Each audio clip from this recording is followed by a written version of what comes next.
What if I told you that some of the best leaders you'll ever meet won't have a title or a corner office or even a team? Leadership is not about power, but it's about presence. It's not what's there on your business card, but it's what happens in the room when you speak or when you don't speak. Too many people confuse leadership with authority, but real leadership is revealed in the small moments. When someone speaks up for the quiet voice in the room, when someone owns a failure without pointing fingers, when someone chooses long term respect over short term applause. So, to everyone who's just started their career and to the quiet ones wondering if they can lead without a title, to all those ambitious professionals who want to make an impact but they're not sure how, this episode is for you. You don't have to wait for a promotion to start leading. You don't need permission or a platform or a placard on the wall to say that yes, you can lead or you can become a leadership, because leadership starts the moment you decide to show up differently. So here's a question to kick off this episode. If your job title disappeared tomorrow, would anyone still look up to you for guidance? Do people follow you because they trust you or because they have to? Because real leadership is not about your role, but it's all about your reach. Not about authority, but about influence. Not about power, but about your presence. Hello everyone, welcome back to my channel, You with Sonia on Thinking Thursdays. And in today's episode, I'm going to show you what real leadership looks like.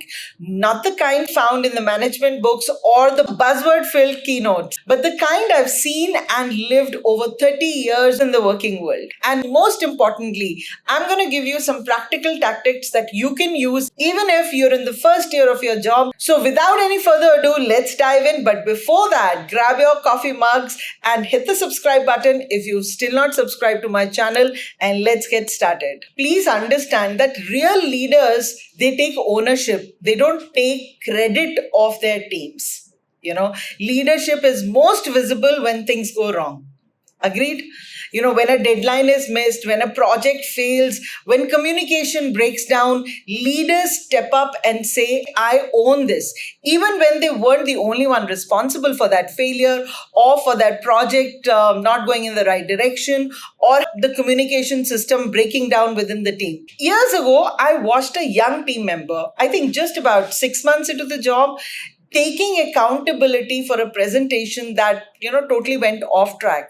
The manager was silent, but that junior employee, he apologized there. He reworked on the entire presentation basis the feedback that he got overnight and presented it again to the entire team, and the whole team respected that junior employee for whatever effort that he put in, right? Taking that accountability. Yes, I made a mistake, even if the manager was not standing with that person. For me, that's leadership before the title even comes in the picture. So the first tactic that I'm going to share with you is the ownership shift. Next time when something goes sideways, resist the urge to defend yourself. Just say, here's what I missed. Here's what I'll do differently. And then just move forward. And I'm sure others will follow you. So ask yourself, do you protect your pride or lead with responsibility? And with this, let me share a secret as well. That leadership starts where excuses stop. I couldn't do that because that happened. I was about to do that, but suddenly something else came up. So follow my ownership formula here that I'm going to share with you, which is responsibility is equal to reputation. And reputation is equal to choose doing what's right over protecting your image every time. Let me also share with you some practical actions that you can take. Begin your meetings with, here's what I could have done better last week. Try to normalize accountability, especially for leaders. It gives permission to your team to be honest too. So something to think about, right? When was the last time you took responsibility for a team failure, even if you weren't the only one to be blamed? See, real leaders, they create safe spaces and not just deadlines for their teams. If your team was afraid to speak their truth, would you even know about it? People do their best when they feel safe, not when they're scared of you. Also, they won't speak up if they're afraid of being shut down every time. So when they're talking, when they're sharing their ideas, don't ignore or don't criticize them or don't shut their ideas there and then, because then the next time, maybe they won't even come up with the ideas. So your team will slowly, gradually get into a shell and not come up front and share what they have in their mind. So try to promote what they're thinking. Tell them to speak up what's there in their mind. Google's internal research has found that the highest performing teams were not the smartest, but they were the ones where people felt safe to speak up, to take risks and admit their mistakes. Because if you are scared of making mistakes, then I don't think you'll move forward. Only when you start making mistakes will you learn, will you grow.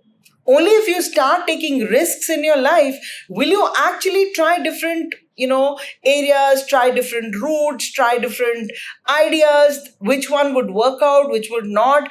And if you have that fear that if I try this and if I fail, what will my boss think about it, I'm going to get a thrashing from my leader, I think that kind of a leadership approach will never work for you. One of the best leaders that I've ever worked with ended their every meeting with this question: is there anything that I'm missing out, or something that you are not saying out aloud? That one question changes the entire atmosphere of the whole room. Suddenly you'll see people speaking up. People will start sharing their real feedback. They'll start contributing ideas that would have stayed hidden. So let me share with you 3 trust building questions. You can use these in your one-on-one team meetings as well. What's that one thing I could be doing better as your manager or as your colleague? What's something that we're not talking about that we should be talking about? What's making it hard for you to do your best work right now? And apart from this, I'm sure there are a lot of practical questions that the leaders can ask their team, like, what's something that I might be missing? What's that one idea that you're holding back, and why are you holding back your ideas? How can I make it easier for you to disagree with me? These are few questions. If you start asking your team, slowly, gradually, they will start confiding in you and they'll not be afraid of you. So a question to think about: do people feel safer around you when you speak, or even when you leave the room? So here I'm going to share with you from my practical experience the safety signals for you to think about. Ask more than you tell. Admit what you don't know and validate before you challenge anyone's thoughts. I've seen many leaders in my tenure who, because of their ego, they are not able to do their work. They are not able to get the support of their team. Their team behind their backs will call out names for them. They do not respect them. I think here, real leaders should be serving the mission and not their ego. I think ego should never be there in any kind of relationship. Forget that professional work environment. Even in our personal lives, we should not bring ego. When, people with whom we have to work, with whom we have to deal with on a day-to-day basis. So leadership is all about service and not about your status, like your designation and title and your bigger office and bigger car that the company has given you. Effective leaders, they turn around things by serving their team,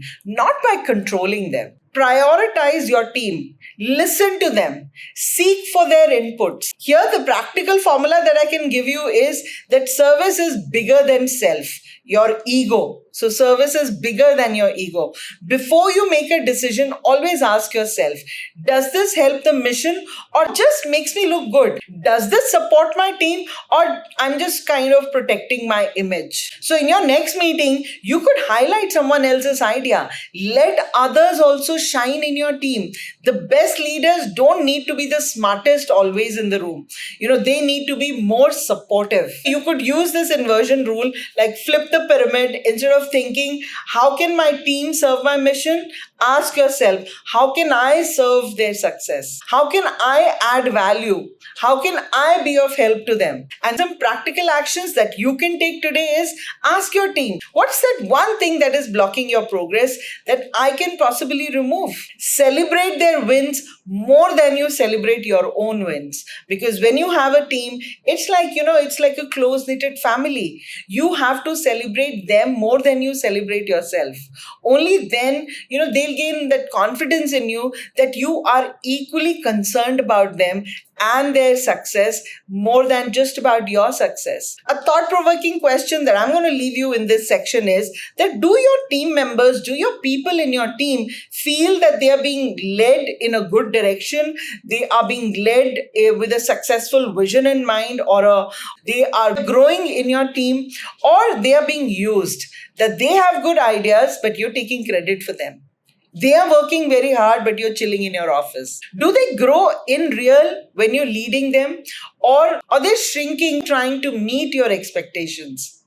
Think about it. In my close to 3 decades of working, I realized that real leaders are consistent in character, not just in result. I know results matter, but people remember how you made them feel more than what was the result. I'm a firm believer that no matter what big charisma that you have, people are in awe of you, but leaders will not get through crisis after crisis with just their charisma, but they will actually get through with the crisis after crisis with their quite grounded and consistent strength. Charisma might get them attention, but it's the consistency that is going to earn them trust. And believe me, trust is very, very important if you are aspiring to become a leader. Because if your team does not trust you, at some point or the other, they'll not follow you. They'll probably not even listen to you. They'll probably approach the HR and say that, please, can we change our department? Can we change our team? We don't want to be in this project. And best, people who are not able to do that, they might just leave your team and go. People trust their leaders because they show up the same way every day. It's not like today you're in a good mood, tomorrow in a bad mood, then you're in a very irritated mood. Today you want to eat up everybody's credit. Tomorrow you want to give a pat on everybody's back. So it's not about, you changing your colors, you changing your face every time. They will be confused that which face is my leader. Should I trust this? Should I trust that face? Should I trust this face? So people will trust you only if you are consistent and you show up the same way every day. So be predictable in the best way possible. Be clear about your expectations, follow through on your word, and share why you're making a decision, even if it's hard. A question to think about again. Do people know what to expect from you, or do they always look surprised whenever you make a statement? Remember that trust is equal to reliability plus your integrity plus your transparency. So you have to be transparent with your team. You need to be approachable. People should be able to rely on you, right? Only then you'll be able to get that trust. Some practical tips that you can take, or some practical action steps that you can take. So do what you say you'll do. Always do what you say you are going to do. Every time. Be clear about what you can't do. Don't make any false promises. Share your decision-making process, even if the answer is no. So even if your team is disagreeing with you, share how you arrived at a decision. Because when you share with them the logical reasoning, the kind of industry insights, or some kind of a competitive analysis that you've done, which have made you come to a particular decision, then they'll understand, because you're giving them a logical reasoning. You're sharing your process with them as to how did you arrive at a decision, rather than just telling them, I've decided this and blah blah blah and you have to follow me. So instead of doing that, if you give them logical reasoning, even if they still don't agree with that, but it's fine, at least they'll know that you've taken this decision because whatever, there was a reason behind it. See, we have to understand, when we start working, like we are a newcomer, right? We've just started working out of college, fresh, and so there's a mindset shift that's happening, that we were in college, we've graduated, we were under a protective environment, and now we've started working. There are a lot of decisions that we have to make. Whom can we rely on, and whom can we trust, and whom can we not trust? With there's so much office politics going on, people playing games with us. So when we start growing in our role, when we start growing into our work environment where there's a lot of responsibility coming onto our shoulders. So we are working in silos, we are reporting to a single person. Tomorrow, after 2-3 years, you'll get promoted, you'll probably have one or two members team. And then, it's not like that you have that one or two members team and your growth is, halted. Your growth is not there. It is going to happen only when you start believing that, real leaders grow with other leaders.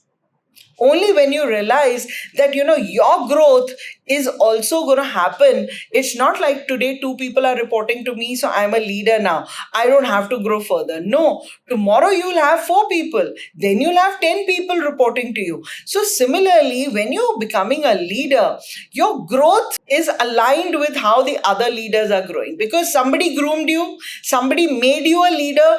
And here you need to ensure that your team becomes the future leaders as well. So you have to start grooming your team as if they are ready for being a future leader.